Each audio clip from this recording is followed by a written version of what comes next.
Hola, buenas tardes. Am, Quería grabar mi opinión sobre el coronavirus y precisamente ahorita me encontré un video,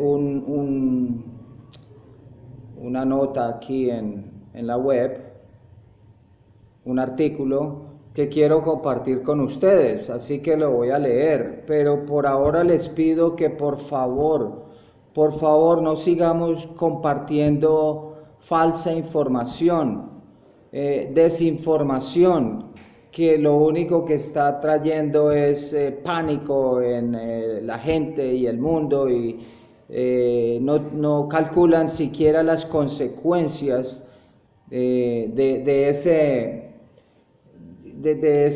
ese pánico que va a causar en la economía, y que esa caída de la economía va a traer mucha hambre y mucha pobreza y muchas muertes, porque van a haber millones y millones de niños que van a morir por malnutrición y por falta de comida, alimentos, que de hecho ya lo vemos. O sea, ya tenemos millones de personas muriendo por hambruna, y lo que estamos es intensificando y cayendo en la trampa, el juego del miedo y el terror.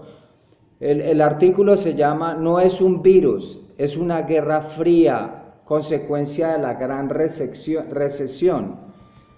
Entonces leamos y tomemos apuntes, investiguemos, no traguemos entero, no nos comamos todo lo que nos dicen los medios de comunicación y los gobiernos mundiales. ¿Sí? Dice, hace 20 años se decía que en un futuro las guerras dejarían de ser conflictos armados para convertirse en guerras biológicas y económicas, porque la forma más factible de destruir una nación es destruyendo su moneda. Pues ese día llegó. Las dos economías más grandes del mundo, Estados Unidos y China, en marzo de 2018 comenzaron un conflicto comercial entre Estados Unidos y China, cuando el presidente Trump anunciara la intención de sancionar a productos chinos por $50 millones, argumentando un grave historial de prácticas comerciales desleales y robos de propiedad intelectual, lo cual es totalmente cierto. En represalia, el gobierno chino impuso aranceles a más de 138 productos estadounidenses, y así comenzó esto. Esta guerra comercial le ha costado a China una importante desaceleración económica que impacta a la economía mundial. Su crecimiento está cayendo en el 2018 6.6%, en el 2019 6.1%, y tiene un pronóstico de 5.4% para el 2020. Por otra parte, esta guerra comercial también ha provocado un sobrecalentamiento de la economía estadounidense, porque esta es una rivalidad que supera lo comercial. Están en juego todos los elementos geopolíticos para desatar una guerra fría que inevitablemente terminará en una gran recesión económica mundial. El 7 de diciembre de 2019, China declaró el primer caso de coronavirus, y a la fecha se ha confirmado 80.945 casos y 3.180 muertos por el nuevo coronavirus. El primer cuestionamiento relevante es por qué China ocultó información sobre el virus durante 2 meses, del 17 de noviembre de 2019, cuando surgió el brote, al 22 de enero del 2020, fecha con la que se decretó la cuarentena en la ciudad de Wuhan, permitiendo así la inminente propagación del virus. En mi opinión, China tiene muy claro que una alerta por un nuevo virus y una posible pandemia impactaría la economía mundial, pero específicamente en los precios del petróleo y por consecuencia en la economía estadounidense. Y efectivamente así lo hemos visto. El petróleo cayó, Rusia se se hizo al margen el liderazgo de la economía mundial con el petróleo, y China compró todas las acciones de las grandes empresas estadounidenses. Pero bueno, esa es mi opinión. Continúo. Ante esta situación, el pasado 5 de marzo se celebró una reunión entre los 14 miembros de la OPEC, Organización de Países Exportadores de Petróleo, para convencer a Rusia, el segundo productor mundial de petróleo, de recortar la producción en 1.5 millones de barriles por día y así amortiguar la caída del precio del petróleo. Pero Rusia no aceptó. ¿Por qué Rusia no aceptó si la caída de los precios era inminente ante el coronavirus? Sucede que Rusia entiende perfectamente que un recorte en la producción del petróleo para amortiguar la caída de los precios beneficia directamente a la economía de los Estados Unidos, y eso Rusia no lo iba a permitir bajo ningún escenario actual. Al parecer, esta decisión geopolítica y económica le ha permitido a Rusia mantenerse en las estadísticas más bajas de la pandemia. 34 casos confirmados, 2 casos recuperados totalmente y 0 muertos.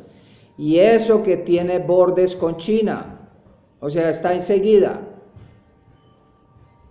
¿No se pregunta por qué? En contraparte, es una gran casualidad para Rusia, quien aparentemente sabe cosas que nosotros desconocemos, ¿verdad? En contraparte, si la caída de los precios del petróleo continúa, muchos productores estadounidenses podrían verse afectados seriamente, y al parecer los rusos están dispuestos a aguantar precios más bajos en el corto plazo para lograr la consolidación de un liderazgo ruso en la industria petrolera. La caída del petrodólar. Ante la negativa rusa, Arabia Saudita, el máximo productor mundial de petróleo, informó que aumentará la producción a 10 millones de barriles diarios a partir de abril, y que ofrecerá 20% de descuento en mercados claves. Una maniobra que aparentemente es un intento por castigar a Rusia, pero en el fondo la intención es golpear aún más a los Estados Unidos y alinearlo con nuevas condiciones comerciales. Van a aumentar la producción de petróleo ahorita en abril. No es que estamos en cuarentena y que todo el mundo guardado y que tal, pero ellos sí trabajan a full marcha. Pero hablamos de Estados Unidos. Y todos sabemos quién es y de lo que es capaz. Anteriormente, el presidente Trump, quien tiene acceso a los más avanzados sistemas de investigación médica y científica, informó que el virus muere a los 26 grados y no había de qué preocuparse. Un par de semanas después, Estados Unidos tenía 1.268 casos confirmados y 33 muertos. Ahora, una cosa, si usted mira las estadísticas, el 90 y pico % de esos muertos son personas adultas con ya casos graves de alguna otra enfermedad, ¿sí? No son los niños, ni los jóvenes, ni los adultos, sino los ancianos, la mayoría de ellos.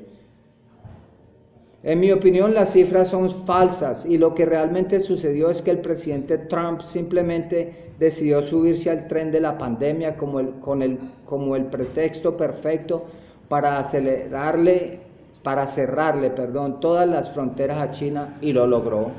Una auténtica jugada de ajedrez. Entonces Rusia y Mongolia cierran sus fronteras. Corea del Norte, Taiwán, Malasia, Vietnam, Singapur y Filipinas prohíben el ingreso de ciudadanos chinos, y más de 30 aerolíneas internacionales suspenden los vuelos al destino asiático. Eso suena como un movimiento geopolítico muy tenaz. Una partida de ajedrez muy tenaz. ¿Y quiénes son los peones? Nosotros. China ha sido aislada por el mundo, y personalmente considero que será el argumento clave para que la pandemia desaparezca. ¿Cómo va a terminar esto? Con una gran recesión económica mundial. México ya percibe la escasez de productos chinos. Los mercados y establecimientos han empezado a sustituir su oferta con productos nacionales y estadounidenses. Los coronavirus han existido desde hace mucho tiempo y que ahora exista una nueva forma de estos tampoco es algo nuevo que digamos. Toda la información que se ha difundido me parece contradictoria. Por un lado, las recomendaciones sanitarias para prevenir el coronavirus son demasiado simples como para hacerle frente a un virus tan agresivo y mortal como lo describen las estadísticas. Incluso se ha informado que si estás sano no es necesario utilizar cubrebocas a menos que tengas tos o gripe. Pero esta última recomendación ha estado presente desde siempre. Para concluir, quiero mencionar que independiente a las causas del coronavirus, es importante seguir las indicaciones sanitarias sin caer en la tragedia y el constante temor al contagio. Al final, lo que realmente debemos preocuparnos y ocuparnos es la crisis económica que se aproxima. Así que trabajando, ahorrando y cuidando el dinero, porque nuestras reservas internacionales para enfrentar una crisis de esta magnitud no serán suficientes. Gracias.